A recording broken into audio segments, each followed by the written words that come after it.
Jadi banyak juga di antara kita ketika sholat kakinya seperti huruf V seperti ini. Yang benar itu seperti ini, lurus ya. Memang perlu pembiasaan, dan agak kaku pada awalnya. Tapi jika serius dilakukan secara terus menerus akan jadi terbiasa dan enak. Jadi kaki itu tidak seperti ini, V seperti ini. Tapi gerakanlah lurus, letakkanlah seperti ini kaki di bawah lantai. Utamanya dalilnya adalah tadi untuk meluruskan soft ya, untuk meluruskan soft. Kemudian sifatnya kelima adalah takbiratul ihram, yakni mengucapkan Allahu Akbar. Imam Abu Hanifah mengatakan ada juga lafaz lain, Allahu Ajal, Allahu A'zam. Tetapi yang rajih atau yang masyhur Allahu Akbar, dan tidak ada riwayat juga dengan lafaz lain. Jadi takbiratul ihram adalah mengucapkan Allahu Akbar dan mengangkat kedua tangan. Kedua tangan diangkat dengan merapatkan jari jemari dan tidak dibenangkan, tidak dikepalkan. Jadi jari jemari dirapatkan seperti ini dan dibentangkan, bukan seperti ini ya, bukan seperti ini atau seperti ini dikepalkan, tapi dibuka, dibentangkan dan dirapatkan jari jemarinya. Seperti ini sudah rapat ya, jadi tidak perlu kita kencangkan terlalu kencang, tidak perlu. Seperti ini cukup rapat, sudah cukup. Dua telapak dihadapkan ke kiblat, maksudnya seperti ini ya, bukan di balik kiblat, jadi dihadapkan kiblat, bukan seperti ini. Diangkat setinggi bahu atau sejajar dengan daun telinga. Jadi batas bawahnya adalah bahu, batas atasnya itu daun telinga. Jadi diangkat antara sini, atasnya sini, tidak boleh juga atau terlalu rendah di bawah bahu, tidak. Seperti itu juga sifat salat Nabi, atau terlalu atas juga di atas telinga. Tapi pertengahan antara daun telinga dan bahu. Disebutkan bahu dan daun telinga itu batas atas dan batas bawah ya. Jadi bisa juga di antara keduanya. Bisa juga di antara keduanya. Jadi diangkat kedua tangannya, dirapatkan, kemudian tidak dikepal, dibentangkan dari jemari telapak tangannya, dan diangkat di antara bahu dan daun telinga. Kemudian Nabi Muhammad SAW mengeraskan bacaan takbiratul ihram hingga didengar oleh orang yang berada di belakangnya.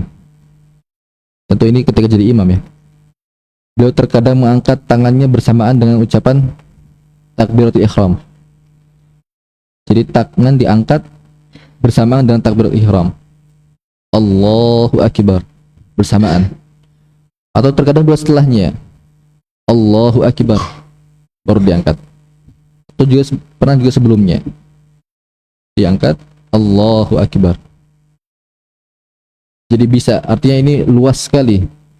Intinya boleh tiga waktu itu artinya menunjukkan luasnya waktu, boleh di kapan saja. Yang penting diangkat dan diucapkan takbir. Diangkat tangannya dan diucapkan takbirnya.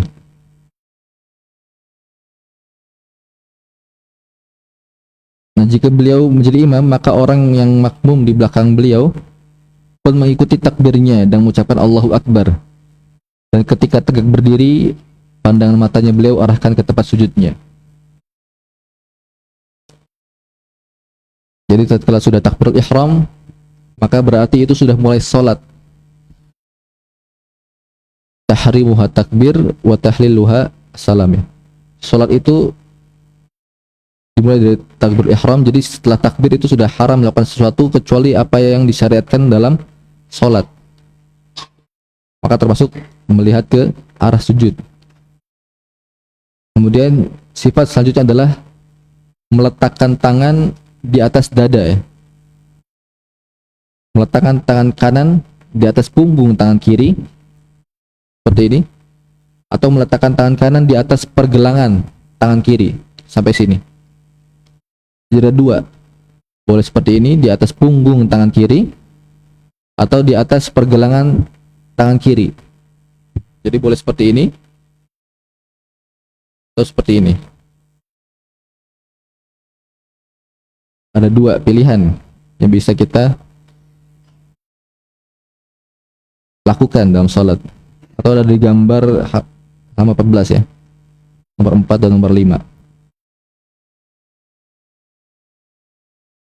Kedua tangan itu diletakkan di dada atau di bawahnya sedikit, tidak sampai perut ya. Jadi di dada seperti ini, atau di bawahnya, tidak sampai bawah perut seperti ini ya. Kalau kita lihat YouTube sholat jamaah di Masjidil Haram, ada beberapa yang kelihatan seperti seorang alim karena menggunakan sorban di bawah. Bukan menjadi patokan benarnya hal itu ya. Bukan menjadi patokan bahwa hal itu benar. Banyaknya orang-orang yang terlihat soleh menggunakan imamah, sorban, jubah, sholat di Masjidil Haram, ada yang meletakkan tangannya di bawah di perut, itu tidak menunjukkan bahwa hal itu juga benar ya. Jadi yang benar adalah di dada, diletakkan di dada atau di bawah sedikit. Baik, kemudian sifat yang ketujuh adalah setelah kita mengangkat tangan, meletakkan tangan di atas dada, adalah membaca doa iftitah. Jadi tidak kita tinggalkan ya membaca doa iftitah ini. Yang mungkin banyak yang terlewat doa iftitah ini. Dan doa iftitah ini juga Allah mudahkan juga. Jadi selain ada yang panjang, juga ada yang pendek. Di antaranya yang diriwayatkan dalam doa iftitah ini adalah tatkala sahabat Abu Hurairah menanyakan kepada Nabi Muhammad SAW. Sahabat Abu Hurairah menanyakan kepada Nabi Muhammad apa yang dilakukan ketika setelah takbir Nabi Muhammad itu diam, tidak membaca apa-apa. Maka Abu Hurairah menanyakan, apa yang sebenarnya engkau lakukan wahai Rasulullah? Maka Rasulullah pun menjawab, aku membaca doa ini, Allahumma ba'id baini wa baina khotoyaya kama ba'adta bainal masyriq wal maghrib. Allahumma naqqini min khotoyaya kama yunaqqas saubul abyadu minad danas. Allahumma qsilni min khotoyaya bil ma'i wal thalji wal barad. Ya Allah, jauhkanlah aku dan dosa-dosaku sebagaimana engkau jauhkan antara timur dan barat. Ya Allah, bersihkanlah diriku dari dosa-dosaku sebagaimana baju putih yang dibersihkan dari kotoran. Ya Allah, sucikanlah aku dari dosa-dosaku dengan air, salju dan es. Atau terkadang beliau juga membaca doa iftitah yang lain, yang pendek. Subhanakallahumma wa bihamdik wa tabarakasmuk wa ta'ala jadduk wa la ilaha ghairuk. Maha suci engkau ya Allah, aku memujimu. Maha suci namamu, maha tinggi keagunganmu. Tidak ada ilah yang berhak diibadahi dengan benar selain engkau. Adapun juga riwayat yang lain, Allahumma rabba Jibril wa Mikail wa Israfil fatiras samawati wal ard alimul ghaibi wa syahadah anta tahkumu baina ibadik fima kanu fihi yakhtalifun ihdini lima ikhtalafa fihi minal haqqi bi'idhnik innaka tahdi man tasha'u ila siratim mustaqim. Ya Allah, Rabb Jibril, Mikail dan Israfil, wahai yang menciptakan langit dan bumi, yang maha mengetahui yang gaib dan yang nampak, engkaulah yang memberikan keputusan di antara hamba-hambamu pada apa yang mereka perselisihkan. Tunjukilah aku dengan izinmu untuk meniti kebenaran apa yang diperselisihkan. Sungguhnya engkau menunjuki siapa saja yang engkau kehendaki pada jalan yang lurus. Kalau kita perhatikan, tiga doa iftitah ini memiliki esensi yang berbeda ya. Yang pertama itu makna doanya adalah meminta ampunan, minta dijauhkan dari dosa-dosa. Yang kedua, apa kira-kira? Memuji Allah, mengagungkan Allah, meninggikan Allah. Dan yang ketiga, minta diberi hidayah, minta diberi petunjuk. Bahkan spesifik tatkala terjadi perselisihan. Maka ini tiga-tiganya bisa kita hafalkan dan bisa kita amalkan. Apalagi mungkin kita baik dosa, kita pakai yang pertama. Kita banyak perselisihan antara teman-teman kita, antara para keluarga kita, bisa kita menggunakan yang ketiga ya. Kalau kita ingin memuji Allah, kita menggunakan yang kedua.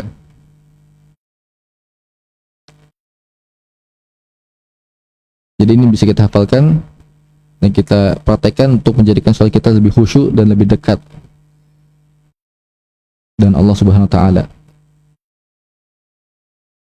Kemudian sifat yang ke-8 adalah setelah membaca doa iftitah, Rasulullah SAW membaca isti'adah, yaitu mohon perlindungan, membaca a'udzubillahi minasyaitonirrajim, atau ditambahkan min hamzihi wa nafthihi wa nafsihi. Aku berlindung pada Allah dari syaitan yang terkutuk, dari kegilaannya, kesombongannya, dan syairnya yang tercela, atau ucapan-ucapannya yang tercela. Atau dengan ucapan a'udzubillahi samil alim minasyaitonir rajim. Aku berlindung pada Allah yang maha mendengar, maha mengetahui dari syaitan yang terkutuk.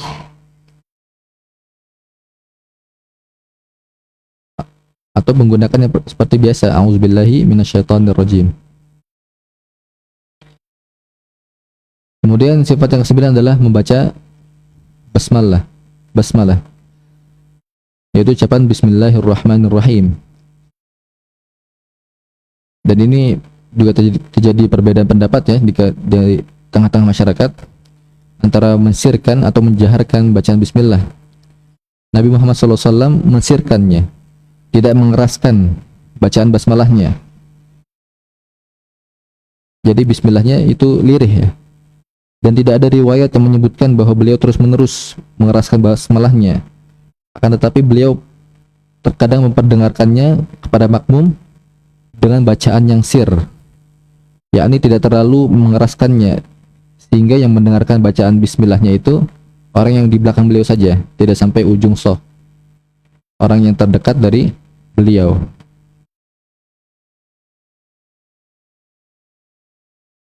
Kemudian sifat yang ke-10 adalah membaca surat Al-Fatihah.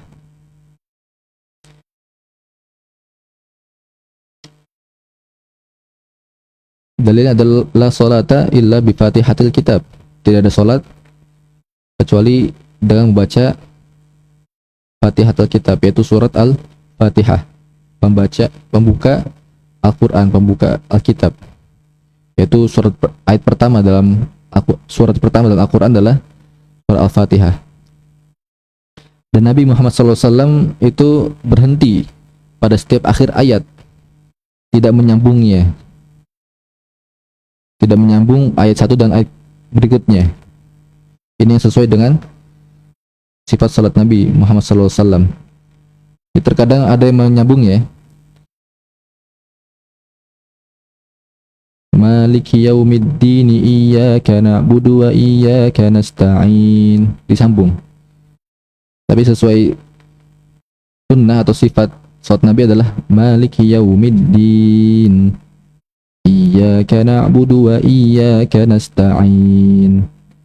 Satu ayat dibaca secara tartil, pelan-pelan. Kemudian sifat berikutnya adalah mengucapkan amin. Setelah membaca Al-Fatihah, Nabi Muhammad SAW mengucapkan amin dengan keras pada sholat jahar, diikuti makmum sehingga masjid bergema. Adapun pada sholat sir, maka ucapan amin juga sir. Maka setelah membaca surah Al-Fatihah, beliau diam sebentar, beberapa saat. Setelah diam, sifat yang berikutnya adalah membaca salah satu surat atau beberapa ayat dari Al-Quran. Kemudian beliau Sallallahu Alaihi Wasallam membaca sebagian dari Al-Quran. Terkadang beliau Sallallahu Alaihi Wasallam membaca satu surat secara lengkap dalam setiap rakaatnya, dan inilah yang umumnya beliau lakukan. Terkadang juga beliau membaca satu surat saja yang diselesaikan dalam 2 rakaat, jadi dibagi 2 satu suratnya. Dan kadang-kadang juga beliau Sallallahu Alaihi Wasallam hanya membaca sebagian ayat saja dari surat tersebut. Beliau membaca surat tersebut dengan cara berhenti pada setiap akhir ayatnya, tidak menyambungkan satu ayat dengan ayat berikutnya. Dan Nabi Muhammad SAW membaca Al-Fatihah dan surat yang dibaca setelahnya dan keras pada sholat subuh dan pada 2 rakaat pertama dari sholat maghrib dan isya, sedangkan pada sholat zuhur dan asar beliau mensirkannya. Jadi bacaan surat dan ayat ini dijaharkan pada sholat jahar, subuh, sholat Jumat, maghrib dan isya ya. Pada sholat sir, zuhur dan asar, maka beliau mensirkan bacaan Al-Qurannya. Maka setelah selesai membaca surat atau ayat Al-Quran, beliau Sallallahu Alaihi Wasallam berhenti sejenak, sekira-kira nafasnya kembali tenang, belum beliau melakukan ruku. Maka sifat berikutnya adalah ruku. Diawali dengan membaca takbir sambil mengangkat kedua tangan setinggi bahu atau kedua daun telinga ya, sama seperti pada takbiratul ihram. Kemudian makmum di belakangnya mengikuti dengan membaca takbir dan mengangkat tangan mereka. Hal ini dilakukan baik menjadi imam, makmum ataupun salat sendirian. Inilah yang ditunjukkan oleh as-sunnah. Maka jangan mengikuti pendapat orang yang melarang untuk mengangkat tangan. Jadi ada juga yang bilang tidak perlu diangkat tangannya ya. Tapi Nabi Muhammad SAW mengangkat tangannya dalam perpindahan berdiri ke ruku, mau itu dalam sholat munfarid sendiri atau jamaah, sholat sunnah atau sholat wajib. Karena riwayat mensunahkan mengangkat tangan sudah masyhur. Dan ruku, tata caranya adalah dengan cara meratakan punggung, kepala dengan punggung itu rata, tidak mendongakkan kepala dan tidak juga menundukkan kepala, tapi rata antara punggung dan kepala. Bisa dilihat di gambar itu rata ya. Dan bayangkan apabila dia mendongakkan kepala, jadi seakan-akan kepalanya ini mendongak ke atas, maka menjadi tidak rata. Atau menundukkan kepalanya melihat sampai kaki misal, maka ini juga tidak rata ya. Maka dalam hadis disebutkan seandainya wadah berisi air diletakkan pada punggungnya, maka niscaya wadah itu tidak akan tumpah. Boleh dicontohkan satu untuk ruku? Ada yang mau coba dikoreksi? Maju ke depan.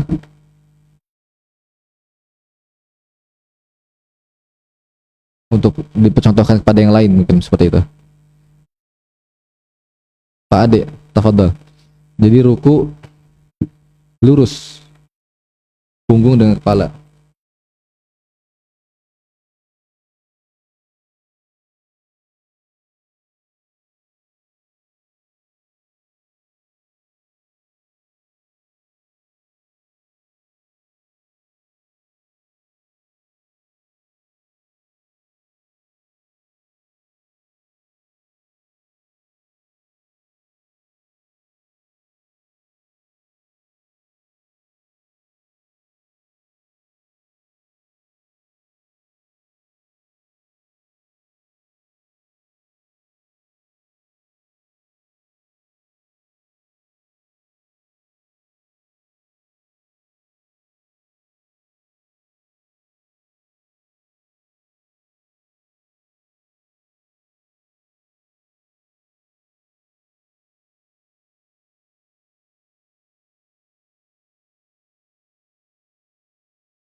kurang saya coba diperlihatkan, barangkali bisa dikoreksi.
Nah, jadi seperti itu, meluruskan punggung dan juga kepala ya. Adapun kepala, caranya adalah melihat arah tempat sujud, tidak terlalu depan atau tidak ke arah kaki ya. Kemudian tangan, tangan ini tidak dirapatkan seperti ini, memegang lututnya, tapi diregangkan. Misal ini lutut, dipegang seperti ini, bukan rapat seperti ini ya, tapi direnggangkan seperti ini. Terkadang beliau melamakan rukuknya. Beliau mengingkari orang yang menyepelekan rukun-rukun sholat, tidak memperhatikan rukun sholat. Maka dari itu kita sekarang introspeksi lagi, melihat lagi apakah sudah lurus atau belum. Diusahakan selurus mungkin ya. Beliau pun melarang orang yang berukuknya atau sujudnya seperti burung gagak yang mematuk makanannya. Maksudnya adalah karena saking cepatnya. Burung gagak seperti ini, mematuk itu cepat, tidak tumak ninah. Dan ketika ruku, Rasulullah SAW memerintahkan agar mengagungkan Allah SWT. Beliau pun mensyariatkan tasbih padanya dan membaca Subhanaka, Subhana Rabbiyal Azim, Subhana Rabbiyal Azim. Atau ditambahkan Subhana Rabbiyal Azimi wa bihamdih. Maha suci Rabbku yang maha agung, aku memujinya. Maha suci Rabbku yang maha agung, aku memujinya. Banyak 3 kali. Atau terkadang pula beliau membaca Subuhun Quddus Rabbul Malaikati Warruh. Maha suci engkau dan maha kudus dari apa yang disifatkan oleh orang-orang musyrik. Rabb para malaikat dan ruh. Ruh di sini maksudnya adalah Jibril ya. Disebutkan karena kekhususannya. Rasulullah SAW pun suka membaca zikir-zikir dan doa ruku selain yang tersebut di atas. Jadi ada banyak doa ruku dan itu hampir semuanya itu merupakan pengagungan pada Allah SWT. Kemudian sifat berikutnya adalah mengangkat kepala dari ruku atau mengangkat badan ya dari ruku menuju berdiri tegak kembali atau disebut i'tidal. I'tidal. Sambil membaca Sami'allahu liman hamidah. Allah Maha mendengar orang yang memujinya. Allah Maha mendengar orang yang memujinya. Jadi setelah ruku kita memuji Allah, kita tinggikan Allah, kita muliakan Allah, bangkit, Allah Maha mendengar orang-orang yang memujinya. Sami'allahu liman hamidah. Ini beliau baca ketika menjadi imam atau sholat sendiri. Jadi kalau menjadi imam atau sholat sendiri, Sami'allahu liman hamidah dibaca. Adapun ketika menjadi makmum, ketika kita menjadi makmum, maka tidak dibaca. Cukup membaca setelahnya. Rabbana walakal hamd. Wahai Rabb kami, hanya bagimulah segala pujian. Jadi setelah kita puji Allah di ruku kita, i'tidal kita baca, wahai Rabb, segala pujian hanya untukmu wahai Rabb. Atau terkadang beliau tambahkan, Rabbana walakal hamd mil as-samawati wa mil ard wa mil al-ard wa mil ma syi'ta min syai'in ba'd. Wahai Rabb kami, hanya bagimulah segala pujian, sepenuh langit dan sepenuh bumi, serta sepenuh segala sesuatu yang kau kehendaki setelah itu. Artinya kalau ada sesuatu yang lebih besar daripada langit dan bumi, seluas itu juga lah pujian untukmu wahai Rabb. Terkadang beliau juga menambahkan dengan bacaan ahlas tana'i wal majd haqqu ma qala al abdu wa kulluna abd Allahumma la mani'a lima a'tait wa la mu'ti lima mana'at wa la yanfa'u zal jaddi minkal jadd. Engkaulah pemilik segala sanjungan dan kemuliaan wahai Allah. Itulah perkataan yang paling hak diucapkan oleh seorang hamba, dan setiap orang dari kami adalah hambamu. Ya Allah, tidak ada yang dapat mencegah dari apa yang kau berikan, dan tidak ada yang memberikan dari apa yang kau cegah. Tidak ada berguna kekayaan dan kemuliaan bagi pemiliknya dari azabmu.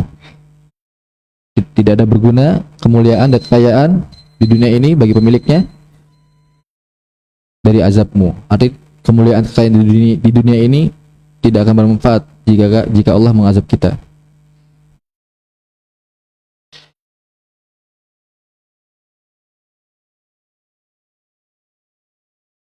Nah, dalilnya yang tadi itu adalah Rasulullah SAW bersabda, wa idza qala sami'allahu liman hamidah faqulu rabbana walakal hamd. Apabila imam mengucapkan sami'allahu liman hamidah, maka para makmum ucapkanlah rabbana walakal hamd. Artinya mengucapkan sami'allahu liman hamidah hanyalah imam ya. Dan tidak ada dalil yang mendukung pendapat bahwa seorang makmum disyariatkan membaca sami'allahu liman hamidah, tidak ada riwayatnya. Kemudian meletakkan telapak tangan kanannya di atas punggung telapak tangan kiri, atau di atas pergelangan tangannya, atau di atas hastanya, seperti yang dilakukan ketika berdiri sebelum rukuk.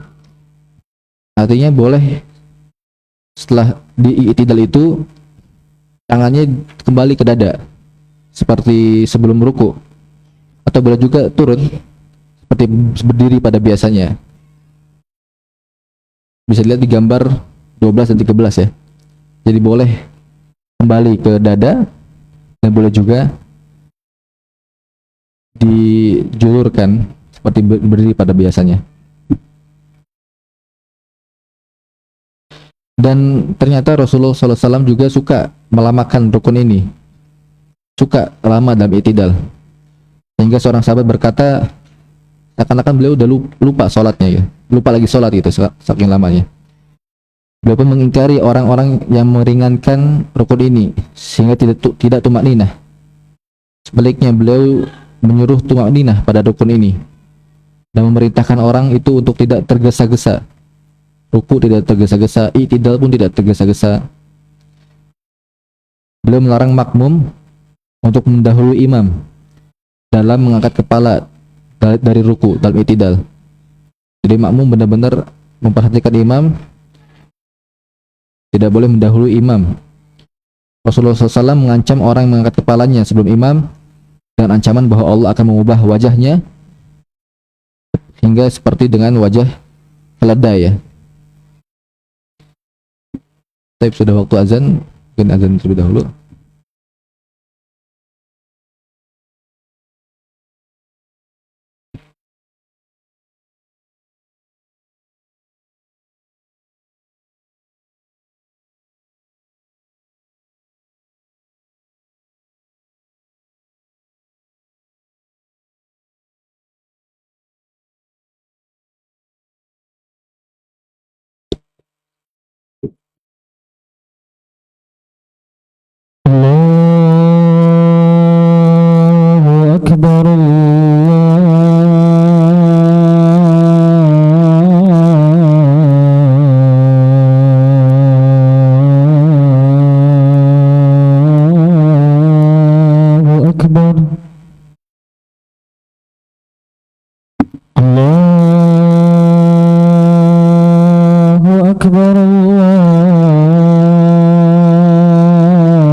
أشهد أن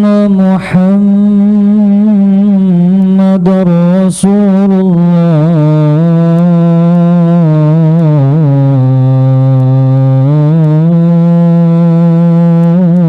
الله أشهد أن محمد رسول الله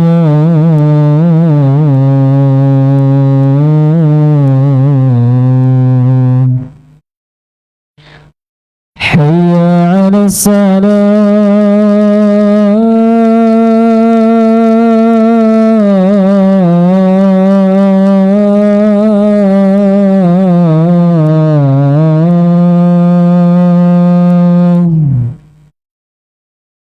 حي على الصلاة